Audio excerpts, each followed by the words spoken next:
Going straight When I roll into the Wild Wild West. When I stroll into the Wild Wild West. When I bounce into the Wild Wild West.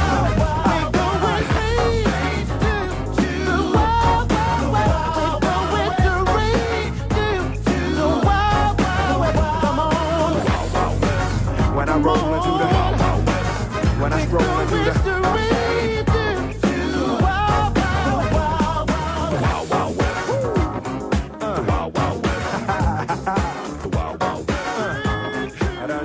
Oni su u posljednjih 10 godina opljačkali više od 150 draguljernica širom Evrope i sveta. Njihove akcije ne traju duže od 60 sekundi. Iznenađenje im je najznačajniji faktor.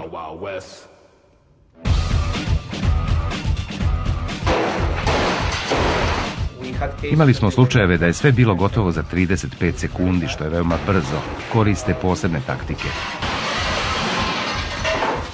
Cela priča je apsolutno iznenađenje. Zatečenost obezbeđenja, svega, velika akcija, brzina akcije, to je cela priča. Za njih je karakteristično da kradu drsko i nepredvidivo, tamo gde ih niko ne očekuje. I možemo da ih zamislimo zapravo kao neke romantične hajduke, samo u nekom drugom kostimu, s nekom drugom scenografijom i u nekom drugom vremenu. Oni otimaju simbole moći i uticaja najbogatijih ljudi na svetu. Zar ima išta slađe, išta lepše nego uzeti taj dijamant tim ljudima koji su, ne znam kako da ih nazovem, najveće zlo, ti vlasnici tih dijamanata.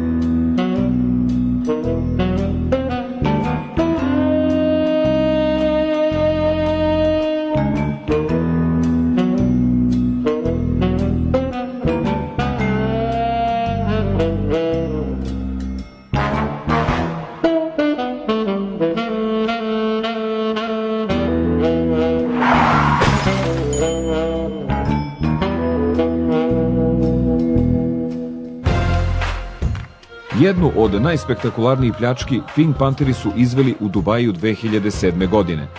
U tržnom centru Vafi sa 2 Audija vozeći u rikverc uleteli su u izlog draguljernice Graf. Za nešto više od 20 sekundi trojica maskiranih pljačkaša su iznela plen vredan 11 miliona evra.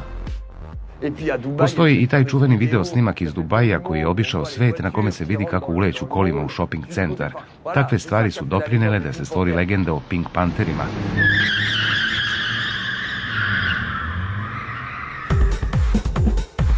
U Tokiju 2004. godine, u poslovnoj četvrti Ginza, ukradena je čuvena ogrlica Kontesa od Vendoma sa 116 manjih i jednim krupnim dijamantom, vredna 25 miliona evra. Šta je tu poenta priče? To je da je mnogo pokazatelja koji govore da je to prevara, a ne neka smišljena akcija od neke grupe Pink Panther koja je to negde smislila i uradila, već da je to dogovoreno sa ljudima koji su zaposleni u toj radnji. Pink Pantheri su postali prvorazredna medijska atrakcija širom sveta. Monaco, la Serbie et le Monténégro. C'est Scotland Yard qui leur a donné le nom des Pink Panthers. The company victim was Graf Jewelers in London's West End. Učestvovala su trojica pljačkaša. Svako je znao šta je njegov deo posla.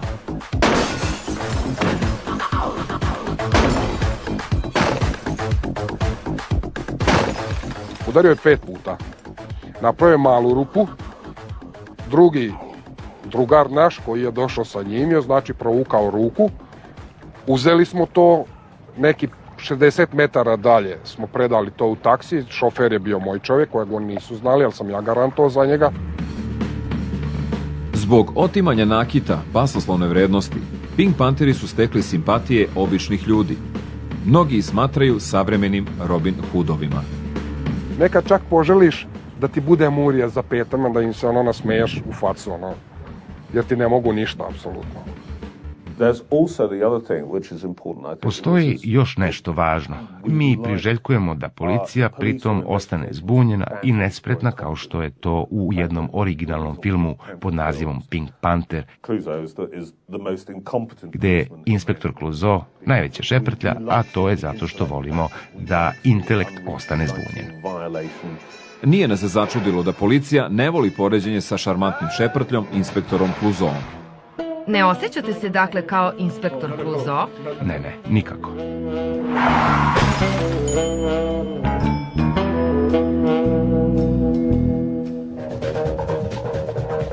Svaka pljačka Pink Panthera bila je do detalja isplanirana. Oni ništa ne prepuštaju slučaju, koriste lažna dokumenta i identitete, stalno su u pokretu, u mnogim evropskim zemljama imaju pomagače. Ipak, kradljivci dijamanata su svesni da ih policija prati i da vreba njihovu grešku. Murije kad te prati, ne možeš da znaš. Toliko su oni vešti u tome da je to strašno.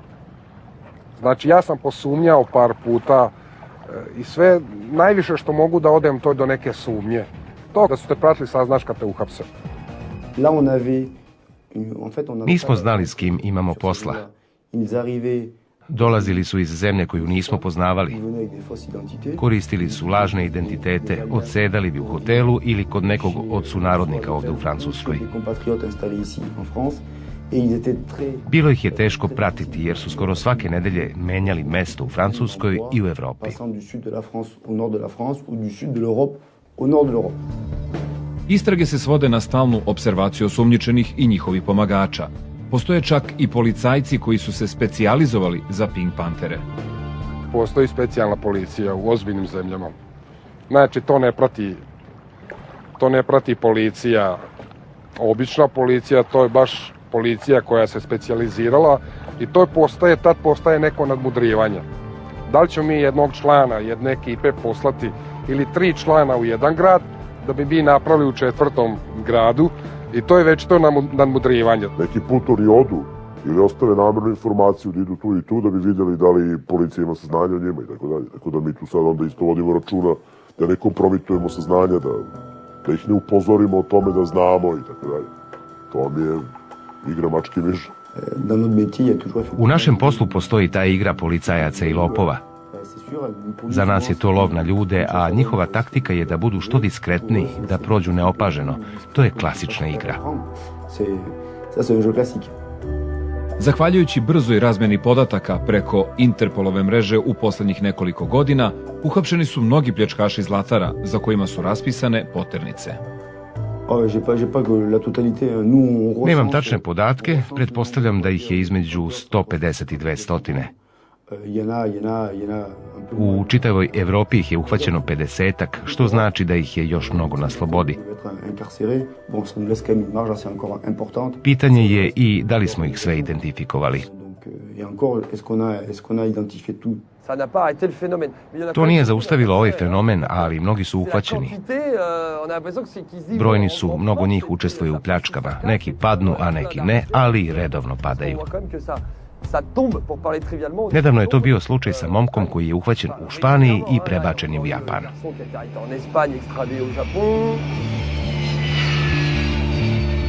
U pitanju je crnogorski državljanin Rifat Hadžiahmetović, koji je optužen za pljačku u Tokiju 2007. godine. Tada je ukrao dijamantsku tijaru vrednu više od $2 miliona. Osim u Japanu, osumnjičen je i za pljačke u Ujedinjenim Arapskim Emiratima, na Tenerifama, u Bahreinu. Uhapšen je na Kipru zbog falsifikovanog pasoša.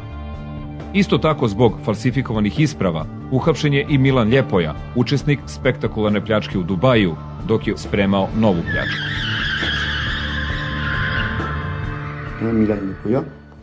On je znao da je na poternici i da ga traže u više zemalja, ali se pojavio u Francuskoj. Bez sumnje želeći da počini novu pljačku. Čak i kad znaju da su za njima raspisane poternice, oni ne odustaju, jer je to ono čime se bave.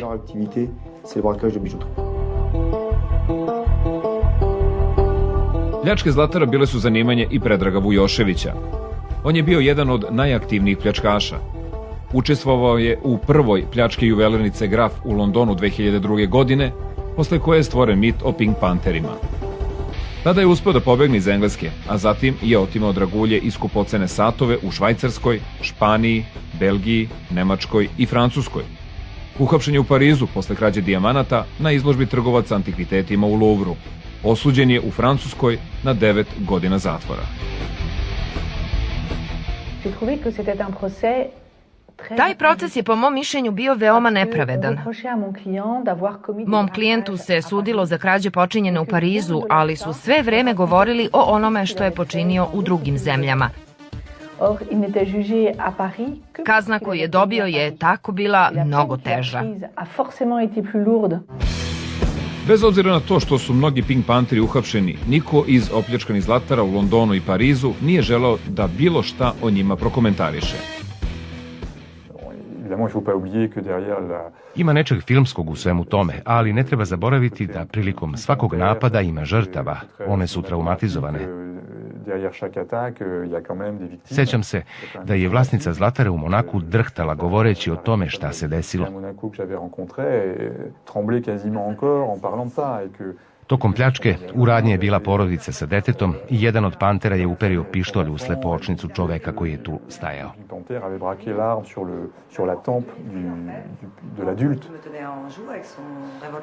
Drugi pljačkaš držao je uperen revolver u mene.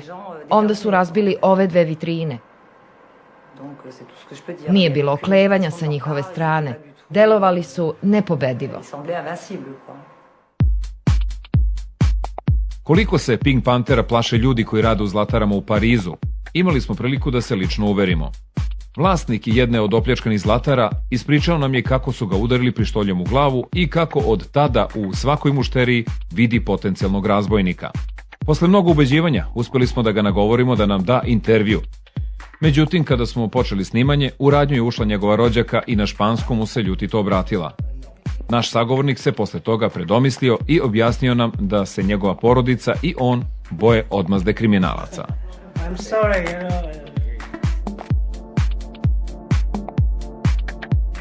U Parizu smo sreli i ljude koji se iskreno dive Pink Pantherima. Faid je izvršio 40 pljački transporta novca, banaka i zlatara. Nedavno je posle 10 godina izašao iz zatvora. Pristao je da se nađe sa nama, ali je insistirao da to bude na otvorenom prostoru gde ima puno ljudi. Odabrali smo plato ispred Parijske opere. Imao je dilemu da li da javno govori o životu pljačkaša. Posle dužeg ubeđivanja pristao je na intervju, jer između njegovog života i života momaka iz Srbije, takozvanih Pink Panthera, ima mnogo sličnosti. Gledao sam oca koji je imao velikih teškoća da uspe u životu i nije uspeo, iako je radio celog života. Nisam hteo da budem kao on, video sam i nepravdu. Kada odrastete u malom, siromašnom mestu u Francuskoj, kao što sam ja odrastao, ne patite zbog toga dok ste mlađi, jer ste okruženi ljudima koji žive isto tako siromašno. Ali kada dođete u Pariz ili neki drugi veliki grad i vidite kolače u izlogu koje ne možete sebi da priuštite, a gladni ste, kažete sebi uzeću silom. Zato što neće da mi daju, uzeću. Posle prve pljačke banke, Faid je bio na putu bez povratka. I od trenutka kada sam uzeo 40.000 evra za 5 minuta, bilo mi je nemoguće da tražim drugi posao. Sve se, kaže, odigravalo kao na filmu. Uostalom, tamo je našao svoje uzore. Samo što se film koji je on živeo ne zove Pink Panther, već Vrelina. Njegovi idoli bili su pljačkaši banaka i transporta novca. Pljačku smo izveli kao na filmu, sa maskama za hokej. Reditelj Michael Mann nam je dao recept u filmu Vrelina. Pokazao je da nam nisu potrebna 10 da opljačkamo blindirani kamion za prevoz novca, već 5. Jedan da isprazni džakove, De Niro i Tom Sizemore da stražare, neko da čuva vozače i to je to. Kao i Pink Pantheri, i Faid je često otimao sa oružjem u rukama. Veoma je lako da zapucaš, ali moraš da razmisliš jer nekog možeš da raniš. Treba dobro da promisliš kako da zaustaviš konvoj, savladaš stražare i zavežeš ih, uzmeš vreće s novcem i izgubiš se. To je cilj. U Evropi na zapadu se jako poštuje pištolj. Znači tamo samo kad se pokaže pištolj, tu nema više priče, nema suprotstavljanja, nema ničega.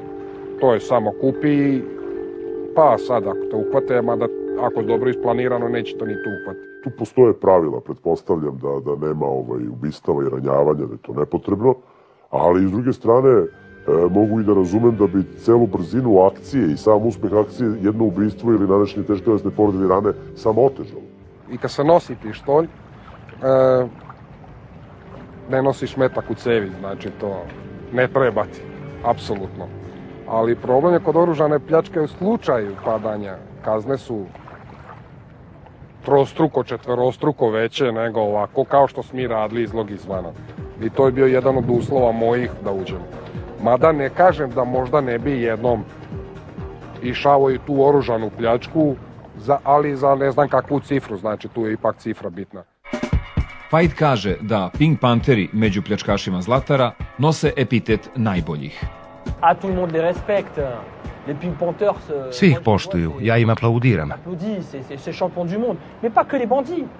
To su šampioni sveta i to ne samo među kriminalcima, i policajci im se dive, i zlatari. Oni su deo prave fantazije. Prerasli su u mit i legendu i tu reputaciju su zaslužili. Fascinira njihov profesionalizam. To što nema mrtvih i povređenih, to je glavna karakteristika njihovih pljački. Zadivljuje i to što pljačkaju zlatare koje i mi, profesionalci, u ovom domenu smatramo dobro obezbeđenim. Dok sam pljačkao zlatare, nisam mogao ni da pomislim da je moguće da za 1 minut uđete, neutrališete prisutne, zauzmete prostor, slomite vitrine, uzmete plen, a da pritom nikoga ne ranite i nestanete sa velikim plenom pre nego što se pojavi policija. A Panteri odlaze sa velikim plenom.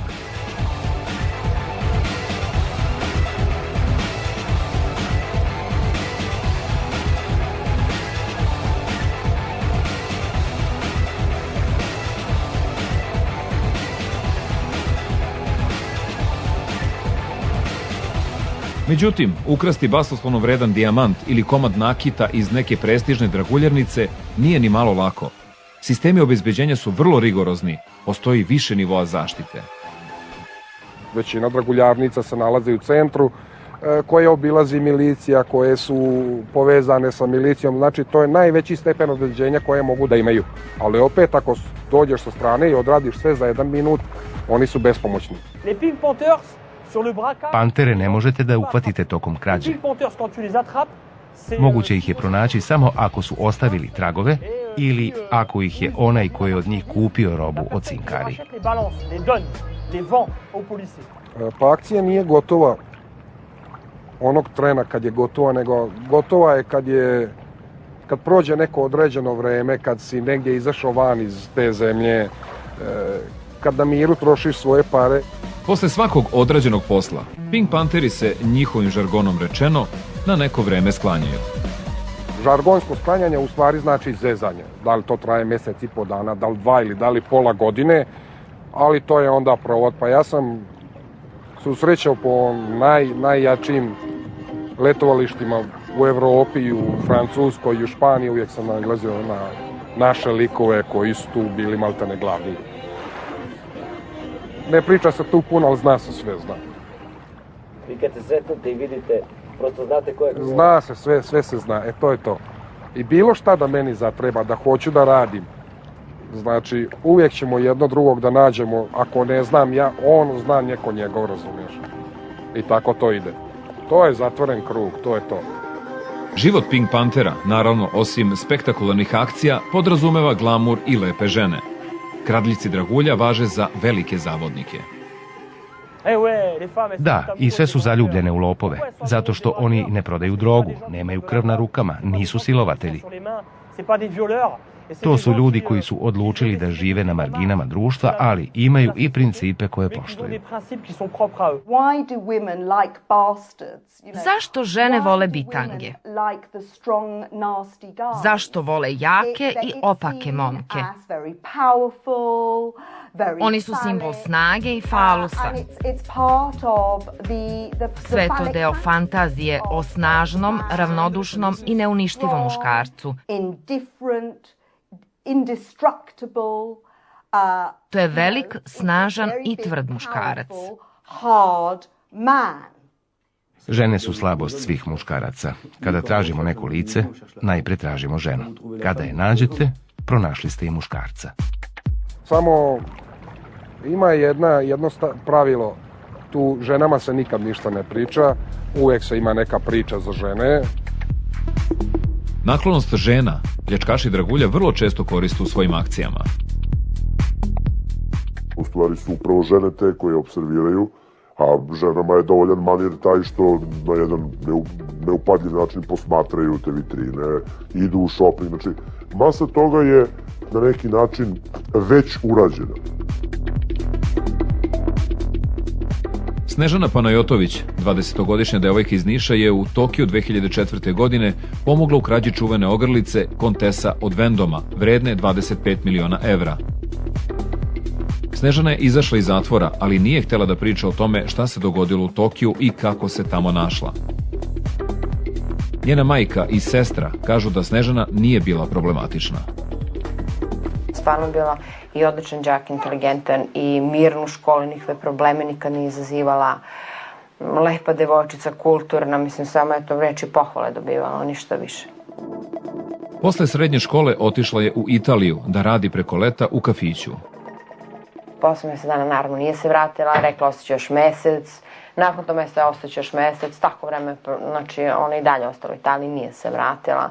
Čuli smo se telefonom, preko telefona je delovala zadovoljno, srećno, eto doće pa ćemo zajedno da idemo na letovanje, tako je pričala, znači sve je delovalo okej. Umjesto sa sestrom na letovanje, Snežana je otišla u Tokio sa prijateljem koji joj je ponudio da mu pravi društvo. U pitanju je bio Aleksandar Radulović, koji je planirao da u poslovnoj četvrti Ginza opljačka Zlataru i ukrade čuvenu ogrlicu. Pa vidite, ova mala Panajotović Snežana, Aleksandar Radulović je poveo, jer bi bio, on je rekao, kaže, ja bi bio sumnjiv da idem sam, da se krećem sam, ovako mi ona glumila tu ko neku pratilju. I jednostavno bilo neki paravan da on to razgleda, gleda i tako dalje. Snežana Panajotović je priznala da je sve vreme u Tokiju bila sa Radulovićem, ali je rekla da nije znala što je on spremao. Ulazila je sa njim pre pljačke nekoliko puta u juvelirnicu da razgledaju nakit. Pa, da bi poslužila kao maska, ona mora biti svesna da je maska. Ona nije bila svesna nekog događanja i onda je ne možemo svrstati u red saučesnika. Ta pomoć je u tim pripremnim radnjama opisani u presudi, kada su dolazili dan, dva ranije, osmatrali i nakit, i prilike, i raspored u tim prostorijama, razgledali kataloge, isprobavali nakit. Mi moramo gledati svaku situaciju životno. Znači li to da ako s nekim uđete u neku radnju, pa on posle 10 dana izvrši pljačku te radnje, da vi imate nekakvu ulogu u tom? U trenutku kada je Radulović izvršio pljačku, Snežana ga je čekala u obližnjem kafiću. Bez obzira što nije neposredno učestvovala u krađi skupocenog nakita, Snežana je osuđena zbog pomaganja na 2 godine i 4 meseca zatvora. Sud je u odnosu na nju našao da njoj kaznu treba ublažiti ispod minimuma, jer je za to krivično delo predviđena kazna od 3 do 15 godina. Ona je dobila ispod, i to zajedno sa onim još drugim krivičnim delom falsifikovanja, jer je imala važni pasoš. Ali ako je bilo 27 miliona dolara i ona učestvovala u pljački, onda je nenormalno da dobije 2 godine zatvora. Šta se dogodilo sa skupocenim nakitom koji je ukraden u Tokiju 2004. godine nije zvanično utvrđeno. Prvooptuženi, Aleksandar Radulović, je tvrdio da je pljačku dogovorio sa vlasnikom juvelirnice kako bi prevarili osiguranje. Radulovićev advokat kaže da je japanski juvelir naplatio više od 5 miliona evra od osiguranja. Kao dokaz da je u pitanju prevara osiguranja, navodi da je pljačka neobično lako izvedena. Kako je mogo Čekić da unese unutra u takvo jedno mesto, kultno mesto? Tu je stajala preporuka, bila da ljudi bele puti ne mogu uopšte da uđu da razgledaju tu ogrlicu. I da dvoje ljudi iz obezbeđenja moraju da idu sa čovjekom koji ide da razgleda taj sprat. Ovdje sve je bilo suprotno. Kad je pristigao taj predmet u naš sud, optužnica, svi smo to komentarisali da je to zaista neobično da u jednom Japanu, gde je tehnologija veoma razvijena, da uspete da oduzmete to sa suzavcem, čekićem, ali eto, očigledno su uspeli. Oni su, kažem, i osmatrali tu Zlataru ranije. Po izjavama ovih radnika, taj radnik što je dolazi, rekao, kaže, bilo je, kaže, 4, 5, 10 posetilaca dnevno u juvelernici. Znači, to je jedna vrednost koja stoji s kojom ne znam šta da rade. Ako su oni zapali u dugove ili bilo što drugo, njima je najlakša priča bila da se vade preko osiguranja. Što su ovdje uradili? Sud nije poverovao u tu verziju. Međutim, prema saznanjima Interpola, vrlo često se iza spektakularnih pljački kriju upravo prevare sa osiguranjem. Postoji neka spekulacija da je čak 50%, što znači pola-pola, takvih napada izvedeno uz dobru volju i saglasnost vlasnika Zlatare da bi mogao da naplati osiguranje. Nije lako inscenirati pljačku, jer vi posle kao vlasnik idete i na detektor laži, svi radnici idu na detektor laži i tu je policija vrlo rigorozna, tako da mislim da je vlasnicima jako teško da tako nešto izguraju. U većini slučajeva osiguranje je isplaćeno, iako dragulji i nakit nisu pronađeni. Da, veoma malo nakita je pronađeno. Istragu smo usmerili ka Italiji i Belgiji, ali to za sada nije dalo rezultate. Mnogo je potencijalnih mesta na kojima bi mogla da se odvija ova trgovina. Kosovo bi moglo biti jedno od njih. Mnogo je zemalja i u Evropi i zato ne možemo govoriti o jednom specifičnom mestu na koje odlazi sav plen. Dijamanti i nakice prema pojedinim verzijama često ponovo vraćaju na legalno tržište. Ti ljudi koji to rade, gdje to odlazi na kraju, oni imaju vezu sa tim ljudima koji obrađuju kamen i ti ljudi opet imaju papire. Znači dobiješ novi papir za novi kamen koji izgleda slično onome, ali nije taj. Bože, svaki je maltene sličan. Ali je obrađen na drugi način, znači sa atestom, sa papirima i znači legalno se opet može da proda.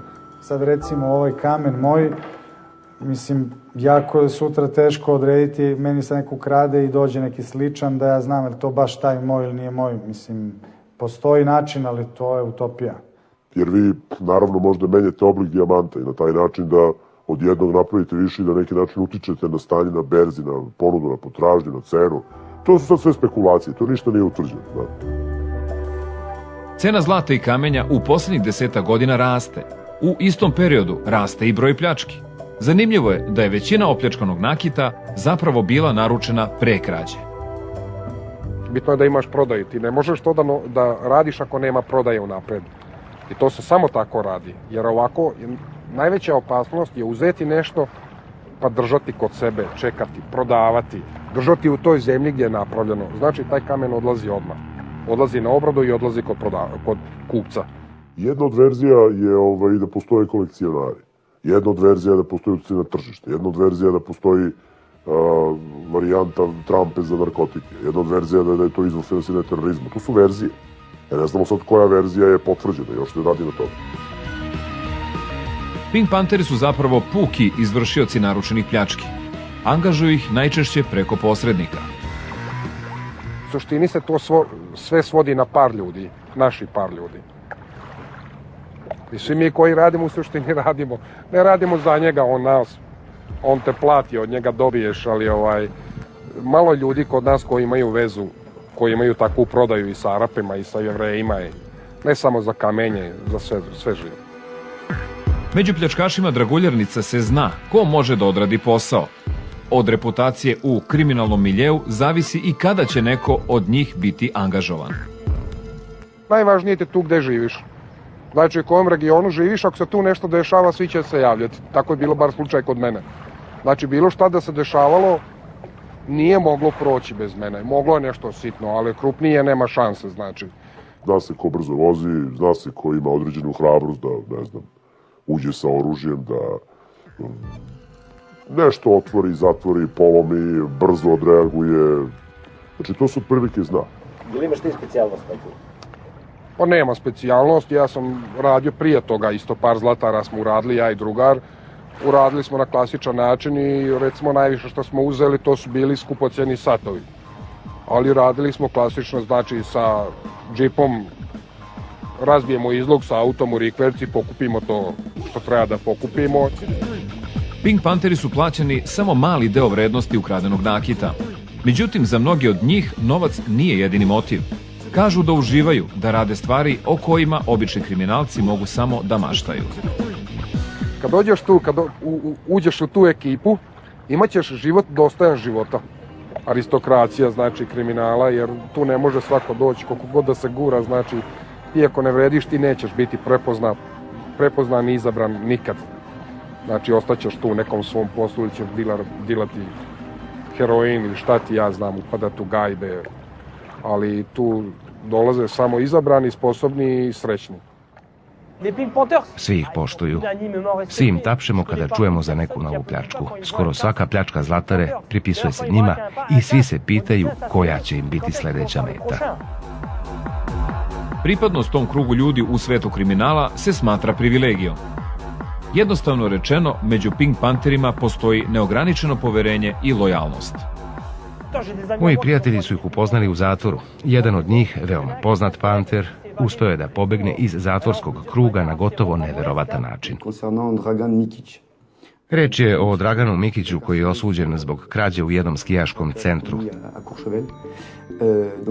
Njega je iz zatvora izvukao, možemo reći, komandos. Postavio je merdevine i iz automatske puške je gađao zatvorsku osmatračnicu. Pogodio je jednog čuvara u Butinu. Od 2005. godine je neuhvatljiv. Sve je to dostojno profesionalnih komandosa. Najbitnije je da se stekne to potpuno poverenje i prijateljstvo i bilo kome, to sam već rekao, bilo kome šta da se desi, može da se osloni na onoga drugoga. I u tim krugovima to je svima jasno. Zbog brzine, profesionalnosti i čelične discipline prilikom pljački, Pink Pantere često upoređuju sa elitnim vojnim i policijskim specijalnim jedinicama.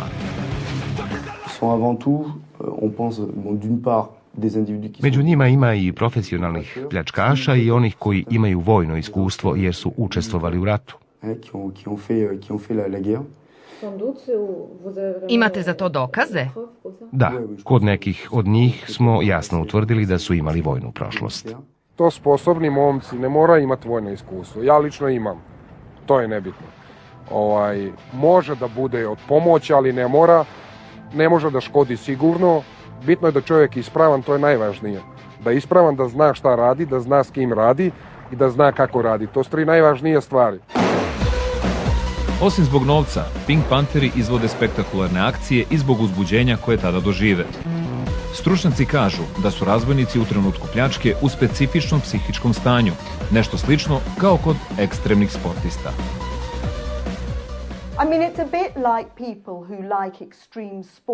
To je kao kod ljudi koji vole ekstremne sportove, povezano je sa junačenjem, sa muškošću. Adrenalin im skače tokom samog čina pljačke i osjećaju se fantastično. U tom trenutku se osjećaju kao bogovi. Sve se događa u tih minut vremena. Čovjek mora da ima jako veliki prag izdržljivosti da bi u takvom trenutku mogao da zna šta radi, da se ne bi ukočio, da se ne bi blokirao, da bi izašao na kraj sa strahom. Izgleda kao da je tih minut vremena za njih jedan quick fix, kao da je to droga. Bitan je i adrenalin. U početku je važan novac, ali vrlo brzo važan postaje i adrenalin. Što je rizik realniji, uzbuđenje je veće. Naš sagovornik kaže da se posle pljačke u kojoj je učestvovao sa policijom mimoišao za 20 sekundi. Čekićem su probili izlog Zlatare u centru jedne evropske metropole i ukrali 3 dijamantska prstena, vredna više od $500.000 evra. Mi smo čuli miliciju da zuji već kod prvog udarca, drugog, znači to je krenulo, mi smo znali da oni tako ne mogu da stignu za minut, a minuti njima već kasno. Koliko ste se s policijom mimoišli? Pa možda neki 20 sekundi. Znači, onog trena kad sam ja ulazio u jedan klub, diskoteku, milicija je već tu stigla. Adrenalin, avantura, glamur i lepe žene su stereotipi koji prate kraljevce dragulja. A da li i pravi pljačkaši ovako žive? Možda, ali vrlo kratko, jer na kraju se sve svede na crvenu Interpolovu poternicu i večito bekstvo. Iskreno, u kriminalu nema romantike. Ljudi veruju da ima, ali to nije tačno. Pre nego što sam otišao u zatvor, krio sam se. Policija je došla i razbili su vrata jer su hteli da me uhapse u stanu. Nisam želeo da se predam, plašio sam se. Plašio sam se i policije i zatvora. Bio sam poput životinje koja beži da je ne bi uhvatili. Nema filmske priče u skrivanju, u bežanju, u korišćenju lažnih identiteta, u strahu kad se prolazi granični prelaz, u imanju 5-6 lažnih pasoša. To su lažni životi. Nema ništa toga. Posle hapšenja, pljačkašima se sudi posebno u svakoj zemlji u kojoj su otimali. Lako je napraviti krug po Evropi i opljačkati zlatare u raznim zemljama, ali kad vam sude vam ne jednom za 10 pljački, već jednom za 2 pljačke u Francuskoj, jednom za 2 u Engleskoj, u Belgiji za 2, u Nemačkoj za 2, u Italiji za 2. To znači da se svaki put kazne akumuliraju i zbog toga su 3 puta teže nego da vam sude za prestupe koje ste počinili u jednoj zemlji. To su višegodišnje kazne zatvora, to su međunarodne poternice izdate od više država, pa je to kao Tour de France, znači neko prvo služi kaznu zatvora u Italiji, pa ide u Belgiju, pa ide u Španiju, pa jer se prema pravilu uvek na kraju isporuči matičnoj državi. Videla sam mnogo onih koji pate u zatvoru. Čini se da je to lak put do novca, ali se mnogo plaća. Bolje je zarađivati malo nego preuzeti ovaj rizik. To je način da uništite svoj život i život cele porodice. Majka i sestra Snežane Panajotović kažu da je ona napravila samo jednu grešku. Poželela je uzbudljiviji život. Ta greška je prati i posle izlaska iz zatvora. Niti ima prijatelja, ni drugove, ni ništa. Ona ništa nema, ništa. Ima samo nas i sebe. A ona se u sebe zatvorila i to mi je najteže, ne znam šta ću i kako ću da joj pomognem. Pa svi prepoznaju, to je Snežana Panajotović, ona je Pink Panther. Kako ne znaš za nju, pa znaš da je učestvovala u onoj pljački. Ja muke imam s njom velike. Neće da ode da je prijavim bar na biro da ima zdravstvenu knjižicu, neće ni to. Strah, zašto sad ja opet slikam, šta će meni tamo da pitaju, oni će da misle da ja opet meni treba dokumente, da ja idem negde, znači sam taj strah je i dalje prisutan, ne samo da je bio i dalje prisutan. Pajdi je imao sličan problem, samo što umesto zdravstvene knjižice, on je morao da izvadi ličnu kartu. Danas, evo, imam ličnu kartu u kojoj piše moje ime, Faid Redoan. 20 godina nisam imao dokumenta, rekli su mi da treba da odem u policijsku stanicu da prijavim da sam izgubio ličnu kartu. Kada sam ušao u zgradu, pobeleo sam. Do tada, tamo sam svaki put ulazio sa lisicama na rukama. Kada sam izašao, zakleo sam se da nikada neću izgubiti ličnu kartu. Faid je 10 godina čekao novu šansu. Kaže nam da će mu iskustvo pljačkaša koristiti na novom poslu. Radim u obezbeđenju jer sada zlatari hoće da me zaposle da im obezbeđujem radnje. Zato, pazite se Panteri, sada sam ja zadužen za obezbeđenje. Šalim se. Posle zatvora Snežana Panajotović još uvek nije našla svoj put. Pokušava ona, ali znači stvarno ide teško. Ona nekad danima sedi u sobi, ne bi da izađe iz sobe. Mi idemo da kupimo cigarete, hleba, mislim da tako što je treba. Ne ide joj se napolje. Kao da se povukla skroz u sebi. Samo njoj je teže mnogo. Jer ona u 4 zida se zavukla i ne izlazi, ne može nikada joj priče, ništa. Kako god to zvučalo, Snežana Panajotović je među malobrojnim srećnicima koji su blago kažnjeni. Ona je posle samo 2 godine i 4 meseca zatvora dobila drugu šansu. O tome, ovog trenutka, mogu samo da sanjaju na desetine mladih ljudi iz Srbije i Crne Gore, takozvanih Pink Pantera, koji u zatvorima širom Evrope i sveta izdržavaju višegodišnje, ponekad i više decenijske kazne. To je priča koja nema nikakve veze sa filmskim životom. Tu više nema romantike, nema medijske pažnje, divljenja javnosti. Ima samo sive i surove realnosti.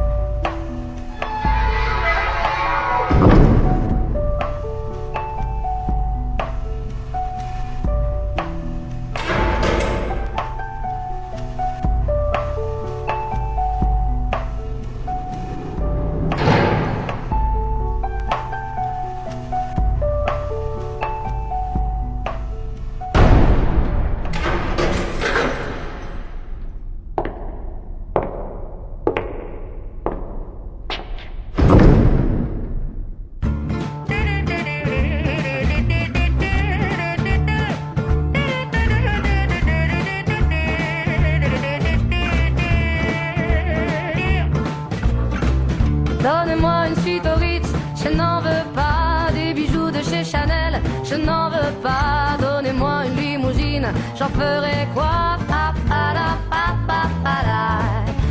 Offrez-moi du personnel, j'en ferai quoi?